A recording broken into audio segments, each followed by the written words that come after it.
Channel Hindi education classes में आपका स्वागत है। मैं पूजा सिंह आज लेकर आई हूँ नया टॉपिक। कल हमने वर्ण विचार या वर्ण माता का जो टॉपिक था वो पूरा पढ़ लिया था। आज हम लेके आए हैं शब्द विचार। आप शब्द विचार का विचार हमारे दिमाग में आते हैं। सबसे पहले हम बात करते हैं कि शब्द विचार कौन कौन से होते हैं और शब्द विचारों की पहचान किस प्रकार की जाए। और हमेशा हम तत्सम तद्भव में उलझ के रह जाते हैं और हमें पता ही नहीं चलता कि तत्सम कौन से हैं और तद्भव कौन से हैं। आज आपको मैं करवाती हूँ तत्सम और तद्भव की पहचान। आज कभी नहीं भूलेंगे। आज मैं आपको बताती हूँ तद्भव किसे कहते हैं और तत्सम किसे कहते हैं, तद्भव की पहचान क्या होती है और तत्सम की पहचान क्या होती है। हम सबसे पहले चलकर आते हैं तत्सम शब्द। तत्सम शब्द दो शब्दों से मिलकर बना है, तत् प्लस सम। तत् का मतलब होता है उसके, उसके मतलब संस्कृत के, और सम का मतलब होता है सम्मान या जैसा। जबकि तद्भव, तद्भव भी दो शब्दों से मिलकर बना है, एक है तत् और दूसरा है भव। तत् का मतलब उसके, किसके, संस्कृत के, और भव का मतलब होता है बनना या होना और या परिवर्तन होना। यानी कि जिनका जन्म किससे होता है, संस्कृत से होता है, लेकिन वो हिंदी में परिवर्तित हो चुके हैं। जबकि तत्सम उसके जैसा, यानी कि संस्कृत के जैसे का जैसा शब्द ही तत्सम होता है। आज मैं आपको तत्सम और तद्भव की पहचान करवाती हूँ। सबसे पहले आता है तत्सम, यानी कि हम यहाँ तत्सम शब्द लिखेंगे, यहाँ तद्भव लिखेंगे। और मैंने लिखा अक्षी, यानी कि अक्षी क्या है, तत्सम है। और अक्षी का क्या होगा, आ, क्योंकि संस्कृत भाषा आपको याद रखना है तत्सम और तद्भव। यानी कि तत्सम का मतलब क्या होता है, जो संस्कृत, सम संस्कृत, सम संस्कृत। यानी हमें याद नहीं रहता कि तत्सम किसे कहेंगे, तद्भव किसे कहेंगे।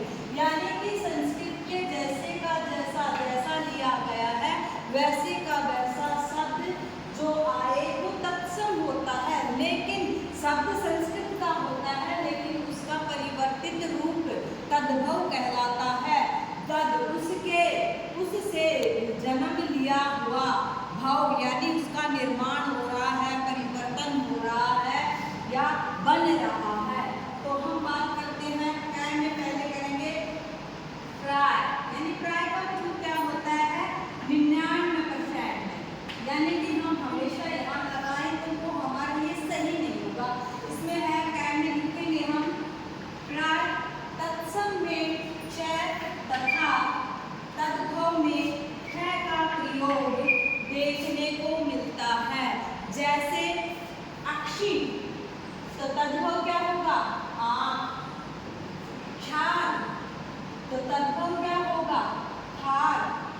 इक्षु, तो तद्भव क्या होगा, ईख। तो इससे क्या पता चल रहा है, प्राय तत्सम में क्ष और तद्भव में ख का प्रयोग देखने को मिलता है। देखने को मिलता है का क्या हुआ, यानी कि ये 100% नहीं है कि श का प्रयोग तत्सम में ना हो, लेकिन जहाँ प्राय लगा दिया जाता है वहाँ पर 99% वो तत्सम ही होता है। आगे हम चलते हैं अपने ख की तरफ। ख इसमें क्या है, प्राय तत्सम में तालुष तथा तद्भव में दंतेश का प्रयोग मिलता है। यानी कि प्राय का मतलब वही 99% तत्सम है, 1% मिल सकता है तद्भव में तालुष और दंतेश। ठीक है, जैसे साग, तत्सम क्या होता है, साग, और तद्भव शाग। शुक, शुआ, शुक किसको कहेंगे हम, तोता को। प्राचीन काल में शुक बोला जाता था और धीरे धीरे जब संस्कृत का हिंदी में रूप परिवर्तन होता गया तो शुक का शुआ हो गया। ये नहीं कह सकते हम कि संस्कृत को हिंदी की जननी कहते हैं, क्योंकि संस्कृत के बाद पाली, प्राकृत, अपभ्रंश, शैली बहुत सारी बोलियां बोलियां भाषाएं प्रचलित हुई और धीरे धीरे हिंदी का विकास हुआ। तो संस्कृत हिंदी की माँ नहीं है, नानी दादी परदादी और भी बोले तो बहुत बड़ा पद है। जैसे सुन तो सुन, ससुर ससुर, सबसे इम्पोर्टेंट है ये ससुर। इतनी बार परीक्षा में आ चुका है। ससुर का मतलब, ससुर तत्सम का तद्भव क्या होगा, ससुर होगा। या हम कहें कि जैसे हमें तद्भव और तत्सम की पहचान नहीं होती तो इसका अंदाजा या इसको हम याद इस प्रकार रख सकते हैं कि जो संस्कृत होती है वो बोलने में थोड़ी कठिनाई पैदा करती है, लेकिन हिंदी बोलने में सरलता से हमारे से बोली जाती है। तो जैसे कि ससुर तो हमारे थोड़ा कठिन हो रहा है, लेकिन ससुर बहुत ही आसान है। इसके बाद हम ग की तरफ चलते हैं और ग में बात करेंगे कि प्राण तत्सम शब्दों में व तथा तद्भव में व का प्रयोग देखने को मिलता है। यानी कि 99% ऐसा नहीं है कि तद्भव में व का प्रयोग नहीं होता, लेकिन 99% व का प्रयोग तत्सम में होता है। इसके हम उदाहरण देखते हैं, जैसे कि वणिक, वणिक तत्सम है और इसका तद्भव क्या होगा, बनिया। वर्षा, वर्षा तत्सम है, इसका तद्भव क्या होगा, वर्षा। बक तत्सम है और बक का तद्भव क्या होगा, बगुला। फिर वर यात्रा, वर यात्रा तत्सम है और इसका तद्भव क्या होगा, बारात। तो ये हिंदी के हुए तो हिंदी बोलने में सरलता आ रही है। जैसे वर यात्रा तो ये कठिनाई पैदा कर रही है, लेकिन हम बोले बारात तो ये क्या है, सरलता है। इसके बाद आता है विवाह और इसका तद्भव क्या होगा, विवाह। पहले क्या बोला जाता था, विवाह। आजकल हमें बोलते हैं विवाह और बारात में जा रहे हैं, ना कि कोई ये कहता है कि हम वर यात्रा लेकर जा रहे हैं। और वानर और इसका तद्भव क्या होगा, बंदर। इसके बाद हम है अगला पॉइंट, चौथा पॉइंट क्या कहता है, प्राय तत्सम में यह तथा तद्भव में जय का प्रयोग देखने को मिलता है। यानी कि हम कह सकते हैं कि तत्सम में यह का प्रयोग होता है और तद्भव में जय का प्रयोग होता है। उदाहरण देखते हैं, जैसे युवा, तो युवा का तत्सम, तत्सम है युवा और इसका तद्भव क्या होगा, जवान। अब युग, युग, युग का तत्सम, युग तत्सम है और इसका तद्भव क्या होगा, जुग। युद्ध, युद्ध का तद्भव क्या होगा, जत्था। और यदा का तद्भव क्या होगा, जब। यजमान का तद्भव क्या होगा, जजमान। योगी का तद्भव क्या होगा, जोगी। अब बात करें हम पांचवें पॉइंट की, इसमें क्या है, री का प्रयोग प्राय। यानी कि ये नहीं कहा कि 100% ही तत्सम में होता है, लेकिन प्राय यानी 99% किसमें होता है, तत्सम में होता है। अब देखो, तत्सम तद्भव, श्रृंगार, श्रृंगार का तद्भव क्या होता है, सिंगार। गृहिणी का तद्भव क्या होता है, घृणी। घृणा का तद्भव क्या होता है, घृण। और मृतिका का तद्भव क्या होता है, मिट्टी। हम 5 पॉइंट पढ़ा चुके हैं या 5 पॉइंट हम देख चुके हैं। इसके बाद आता है छठा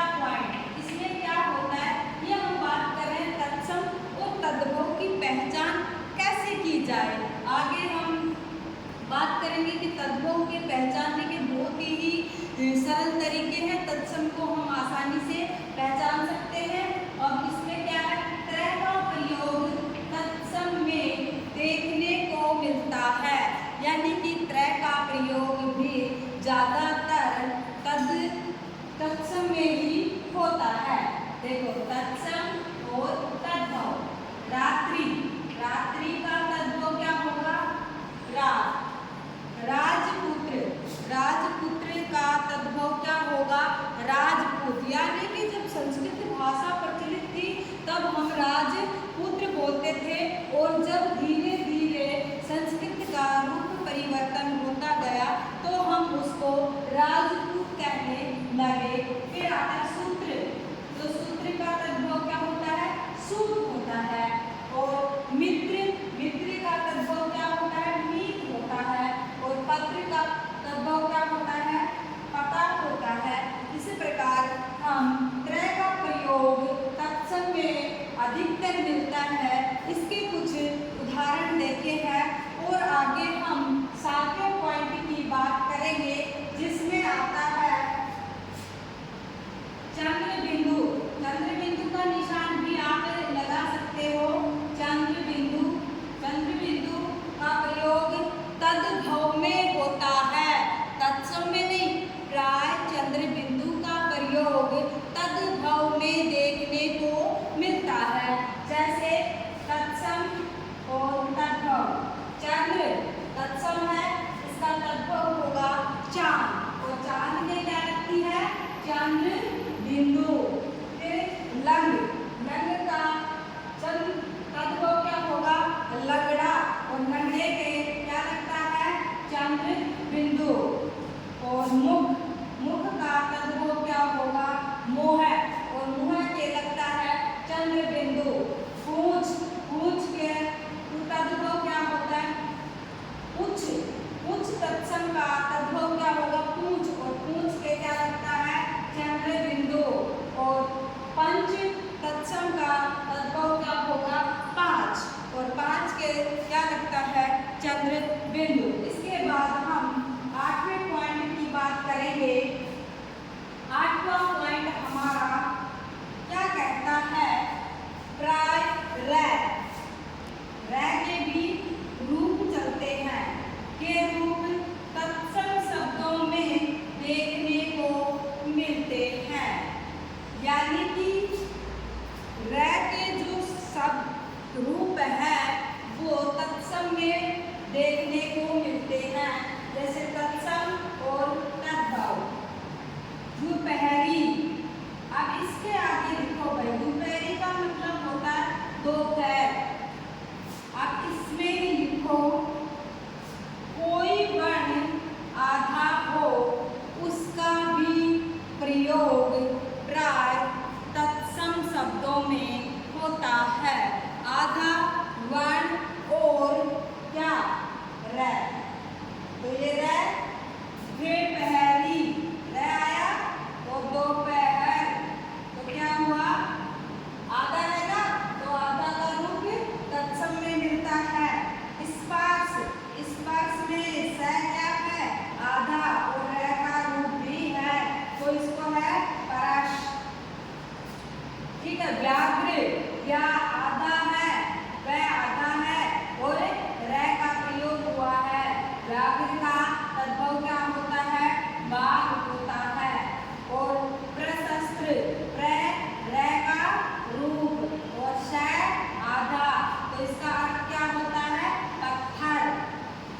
मैंने कहा ना आधा, आधा का प्रयोग क्या, प्राय। तो अब आप कहोगे मैम आपने कहा आधे शब्दों का प्रयोग तत्सम में होता है। मैंने ऐसा नहीं कहा, मैंने कहा प्राय आधा वर्ण भी तत्सम में अधिकतर देखने को मिलता है। इसके बाद ताम्र, रय का रूप, इसका क्या होता है, तांबा। फिर स्वर्णकार, स्वर आधा और रय का रूप, इसका क्या होता है, सुनार। अब हम बात करें कि हम जितने तत्सम और तद्भव देखे हैं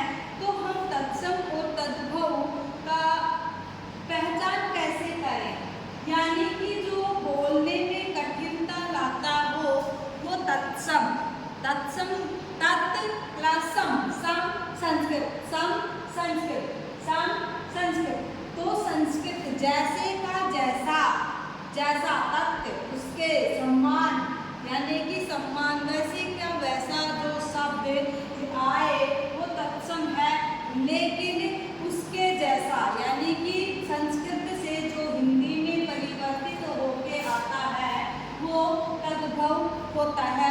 अब मैं आपको एक गृह कार्य देती हूँ और वो आपको करके लाना है, क्योंकि उससे मुझे भी पता चले कि आप मेरे पढ़ाए हुए देखते हो या करते हो। जैसे अक्षी, शय और छय से बनने वाले तत्सम और तद्भव, इससे अधिक करना है। और दंतेशय और तालुशय के जितने भी शब्द हैं तत्सम और तद्भव लिख के लाते हैं, और र से जो भी तत्सम और तद्भव बनते हैं वो आपको लिख के लाना है। और हम बात देशज शब्द, विदेशी शब्द, ये बात करेंगे कल। थैंक यू, धन्यवाद। और मैं चाहती हूँ आप ज़्यादा से ज़्यादा क्लास को शेयर करें, लाइक करें और ज़्यादा से ज़्यादा मेरे साथ जुड़े। धन्यवाद।